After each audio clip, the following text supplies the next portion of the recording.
Hi, I'm Christy Rost. As we begin season 4, I've designed this show to fit our times when the cost of food is putting added pressure on household budgets. Now more than ever, we need budget-friendly menus, economical at-home celebrations, simple ideas for indoor and outdoor gatherings, and easy-to-prepare recipes for busy lives. Welcome to At Home with Christy Rost.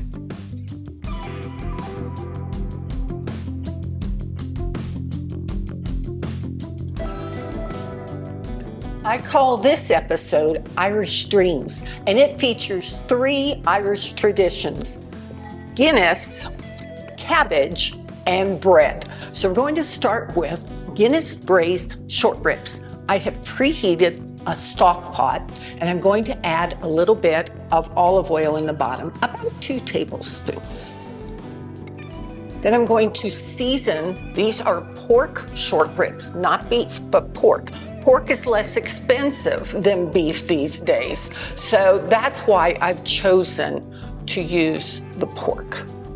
Besides, fabulous flavor. I'm going to move this here so I can work a little closer. And I am just seasoning with salt and pepper, that's all.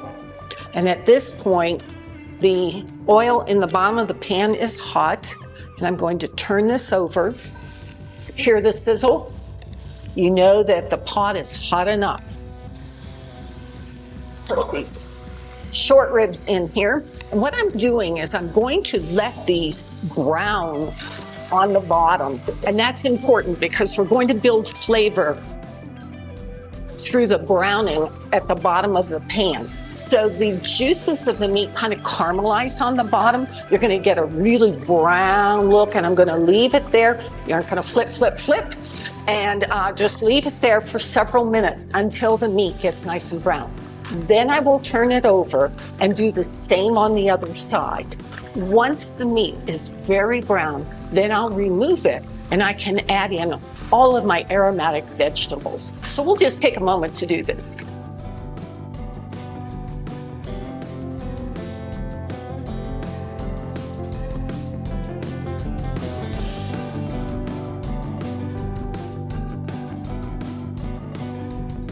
So I've browned both sides of the meat, and as you can see, it's really gorgeous brown. And the key to doing this is that it then leaves all these wonderful brown bits in the bottom of the pan, and all the meat juices that are caramelized, they're all there. So I'm setting this aside. I just leave this pan on medium-high heat, and now I'm going to add in some onion that I chopped earlier, and I did a coarse chop on this. And then I'll add in some celery and some carrots,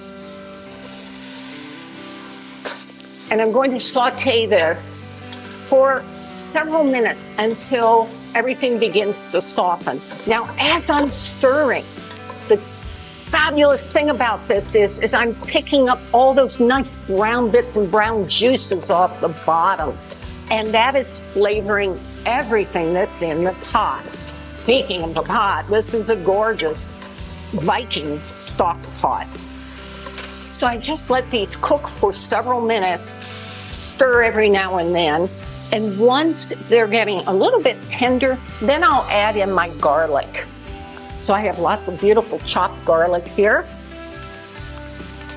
And you always want to put the garlic in a little bit later because it tends to burn.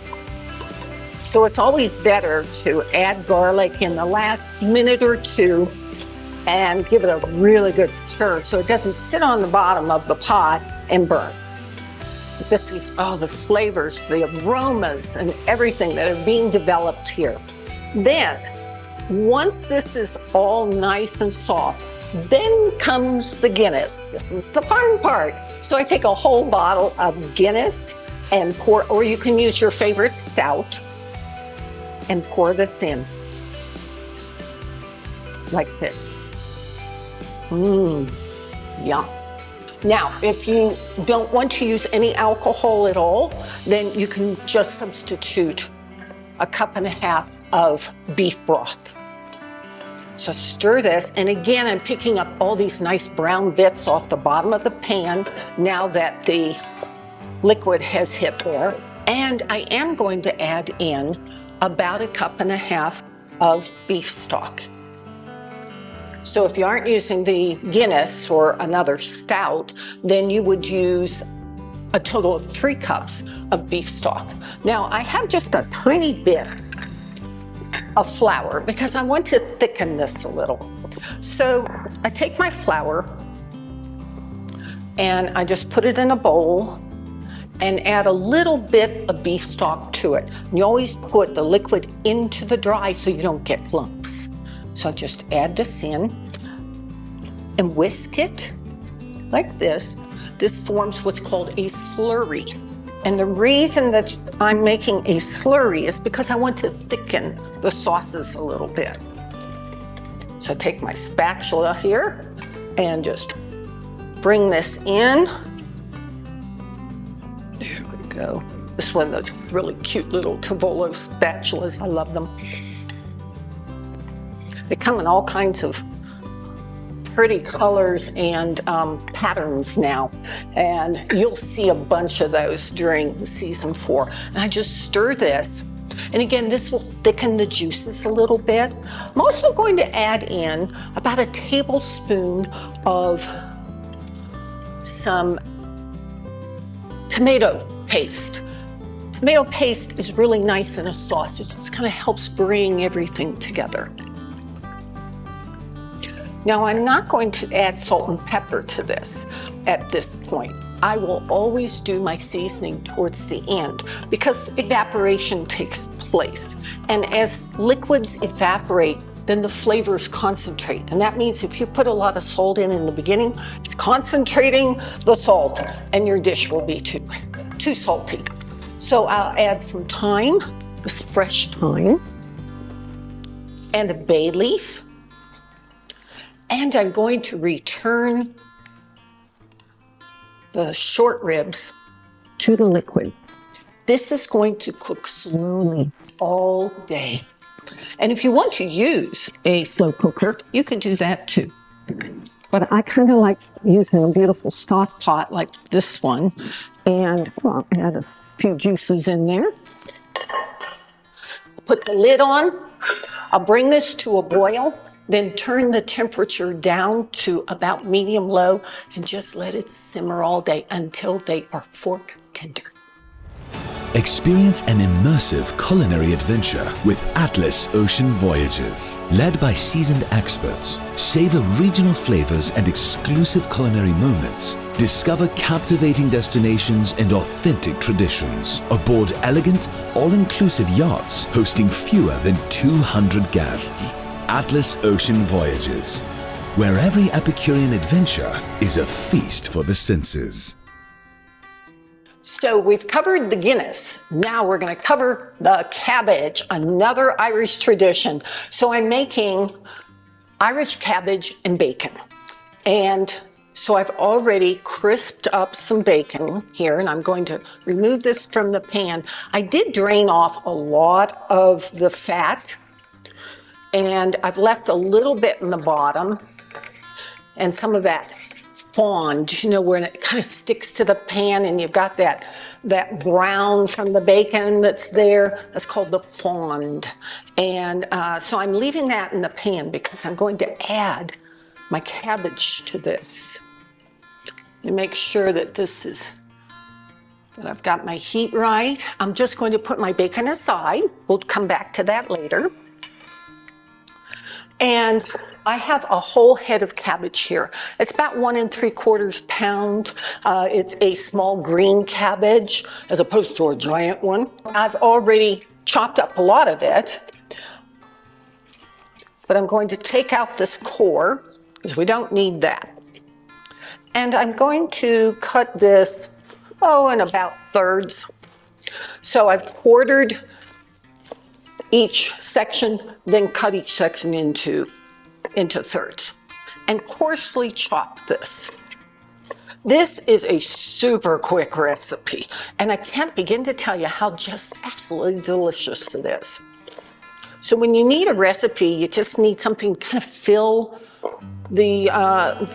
out a meal, and you don't want to spend a lot of money to do it. Well, grab yourself a cabbage, a little bit of bacon.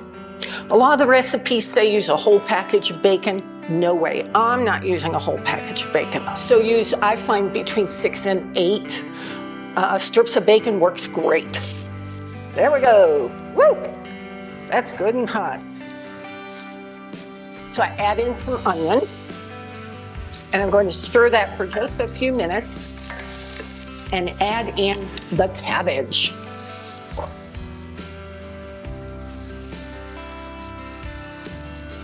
So this makes enough, and I will tell you, it's kind of like spinach, you know, when you put fresh spinach in and you've got all this spinach in a pan, and by the time you have it wilted, you have this little bit of spinach. This is a little bit like that. The cabbage will wilt down very nicely. So it's just super, super quick, super filling. You can feed a lot of people with this. But I'm going to stir and saute. It will take about 15 minutes, something like that.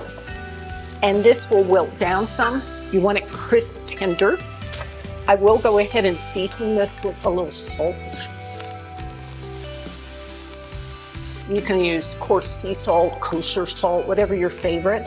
And always a generous amount of pepper when you're talking about this Irish cabbage dish.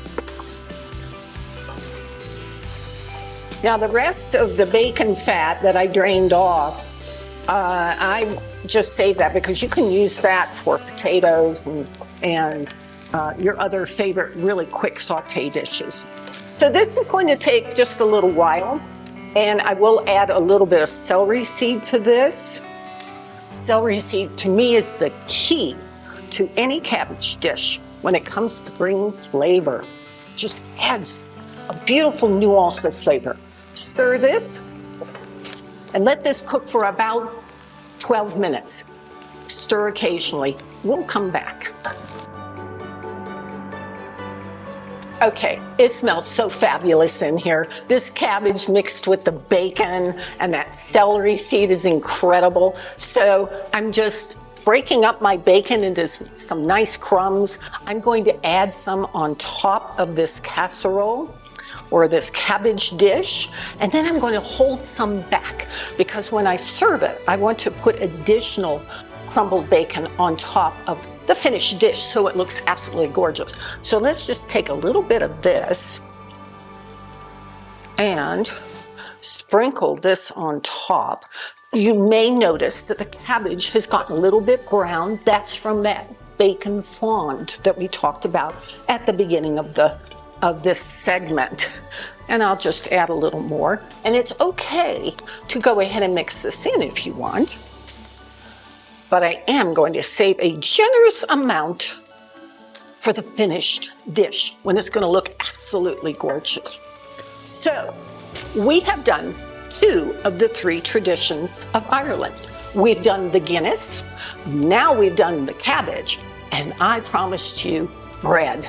So stay tuned. In a few moments, I'll be back. I'm going to make a gorgeous bread for you. So I promised you bread. I'm going to make a traditional Irish soda bread. And so I have 3.5 cups of flour here. I'm going to add in about a teaspoon of salt, some baking powder, about a ½ teaspoon, and a teaspoon of baking soda. And I stir these together really well. So make sure it's well mixed. So I turn my bowl as I turn the spoon and get it really well mixed. Then I make a well in the center, like that. And I have buttermilk. I'm going to add the buttermilk into the well all at once. I love making bread. It's such a relaxing thing to do. And then, rather than stir in the center, I'm bringing the flour into the buttermilk. So I'm bringing the flour into the center where the buttermilk is. Now, depending on the day and where you live, because I'm living at 9,300 foot elevation, sometimes the flour is much drier, and so it takes a little more liquid. But I'm seeing this feels really good. I think we're good with this. Okay, so what I'm going to do is I'm going to turn this out onto my counter to knead it. But I really don't like to knead it on a board, so I'm going to take a quick break, get the board out of here, and we'll turn this out onto the floured counter, and I'll show you how to knead the Irish soda bread. Developed over 20 years ago through classic breeding at Washington State University's tree fruit program, the Cosmic Crisp apple is known for its perfectly balanced flavor, remarkable texture, juiciness, and striking color. These qualities make the Cosmic Crisp apple ideal for a versatile range of uses, from snacking and baking to cocktails, juicing, decor, and more. Available nationwide at grocery stores in all seasons, the Cosmic Crisp apple is now one of the nation's best-selling apples. Cosmic Crisp is hands down my favorite apple, and I'm honored to have Cosmic Crisp as a returning sponsor of At Home with Christy Rost. I love making bread, especially when I get to knead the bread. You know, quick breads, you just put them in the pan. But when you get to knead the bread, there's something very tactile and relaxing about it. I was kneading some bread yesterday, and my friend Joel, Chef Joel, who is in the prep kitchen right now, in fact, he walked in, he said, "Oh, you just look so relaxed and so happy there." And I said, "Oh, really?" He said, "Yeah, it's just something about making the bread. You just look that way." I said, "Oh, well, that's sort of how I feel." So I've turned out the dough, and to knead this, you want to be very gentle with it, okay? We're not going to put a whole bunch of arm action into it. It's just very gentle, turning the bread into the center like that. And make sure you keep your hands well floured, and you may need to add a little extra there. And this is a very traditional kind of Irish soda bread. So you may be more familiar with the kind that has sugar in it, and maybe even raisins or currants, dried currants in it. This is not that. When Irish soda bread, years and years ago, we're talking, eons ago, when Irish soda bread was made in virtually every house, they didn't use sugar. They didn't use raisins or dried currants. Instead, it was just these very simple ingredients of flour, salt, little baking soda, sometimes baking powder. That actually was not necessarily in the very beginning of making bread. I hear my oven. My oven is preheated to 425.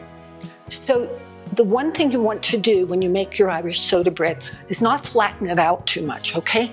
I want it to be a good 1.5 inches in height.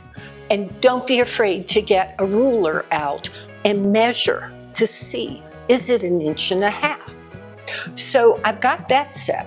Now I have a tray, and traditionally, they didn't use oil to grease the tray. They just sprinkled flour on it, like this. And you'll be so surprised when you bake this your first time and go, it didn't stick. And it's true, it won't stick.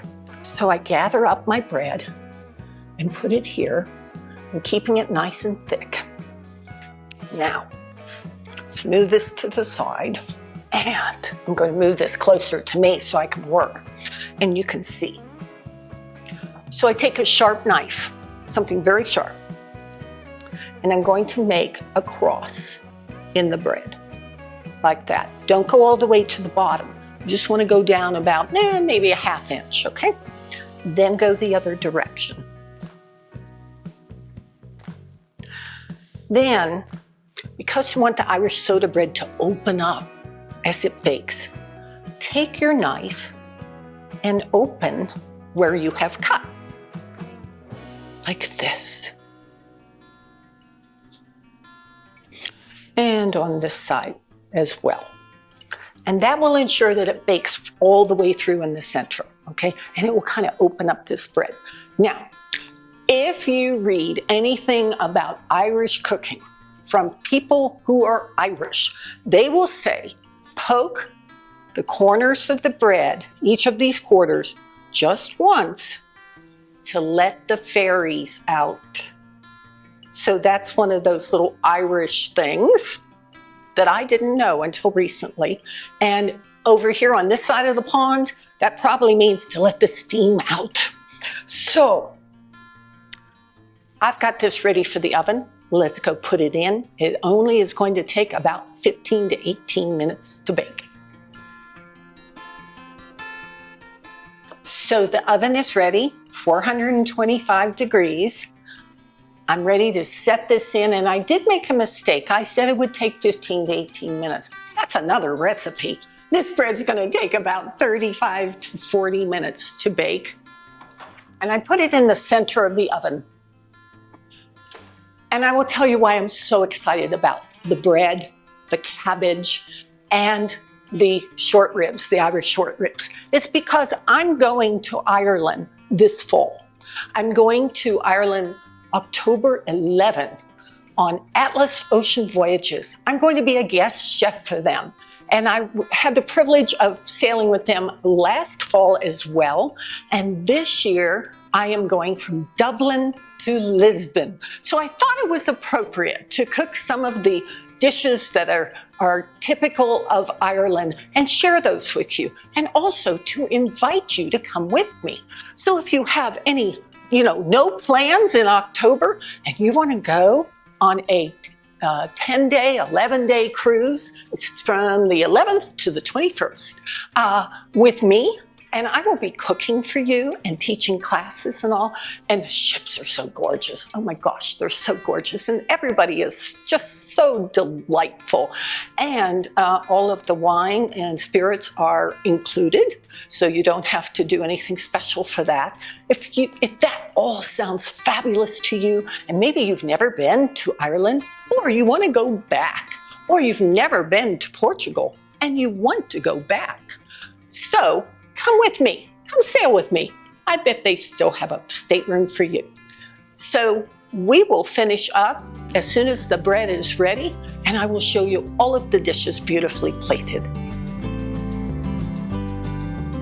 Today's show was an Irish dream. It started with the Guinness-Braised Short Ribs, which just cook all day slowly until they are fork tender. And then the super quick recipe, Irish cabbage and bacon. So crispy still. Who doesn't love that bacon on there? And finally, a loaf of traditional Irish soda bread. And this is just like it's been made for generations and generations. And all of this was inspired by my cruise that I'm going to be taking with Atlas Ocean Voyages, October 11 through 21 from Dublin to Lisbon. And I hope you'll join me. I'm pairing today's dish with the Beringer Knights Valley Cabernet Sauvignon. It's gorgeous, full-bodied, bright red berry fruits and red cherry on the nose. And on the palate, black currant, dark chocolate, vanilla, and a little bit of leather. What a beautiful pairing the Knights Valley Cabernet Sauvignon by Beringer will be with the short ribs and everything else.